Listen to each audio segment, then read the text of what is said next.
எப்பவுமே நம்மளுடைய செயல்பாடுகள் எப்பவுமே ஒரு குறிப்பிட்ட நோக்கத்தை மட்டுமே இருக்கக்கூடாது.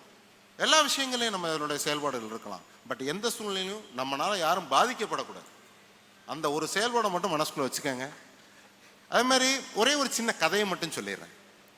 ஒரு நல்ல ஒரு செல்வந்தரான ஒரு நபர், அவர் தன்னை எப்பவுமே அறம் சார்ந்த செயல்களில் ஈடுபடுத்தி கொள்ளக்கூடியவர்.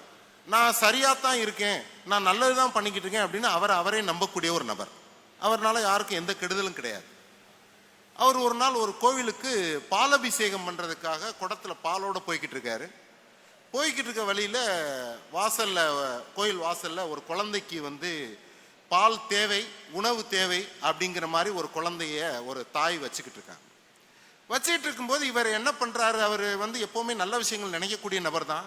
ஆனா தெய்வத்தின் மீது அதிகமான ஈடுபாடு கொண்டவர். போயிட்டு அபிஷேகம் பண்ணிட்டு மிச்ச பால் அல்லது அபிஷேகம் பண்ண பாலை கொடுப்போம் அப்படின்னு அவர் நினைச்சிட்டு அந்த ஒரு அடி எடுத்து தள்ளி வைக்கிறாரு. அப்ப அங்க அறம் தவறி விடாரு. இதுதான் அந்த கடவுளுடைய பார்வை. அறம் தவறி விடுகிறார். உள்ள போறாரு, அபிஷேகம் நடந்துருது, முடிஞ்சிருது. அந்த குழந்தையோட ஞாபகம் வருது. அந்த குழந்தைக்கு பால் கொடுக்கணும்னு எடுத்துட்டு வர்றாரு. எடுத்துட்டு பார்த்தா அந்த குழந்தையும் தாயும் அங்கு இல்லை. நண்பர்களே, உங்களுடைய சேவையை பெறுவதற்கு நீங்கள் சேவையை எத்தனை பேர் நான் செஞ்சாலும் சரி, அது சில நேரங்கள் உங்களுடைய சேவை பெறுவதற்கு நபர்கள் இருக்க மாட்டார்கள். சில நேரங்கள் உங்களுடைய சேவைகளை பெறுவதற்கு நீங்கள் நிராகரிக்கப்படுவீர்கள். உங்களுடைய வாய்ப்பு பறிபோய் இருக்கும். தயவு செய்து எப்பொழுதுமே ஒரு நல்ல காரியத்தை செய்யணும்னு நினைச்சிட்டீங்கன்னா, you don't stop, don't postpone. தள்ளி வைக்காதீங்க. If you want to do service, immediately you two.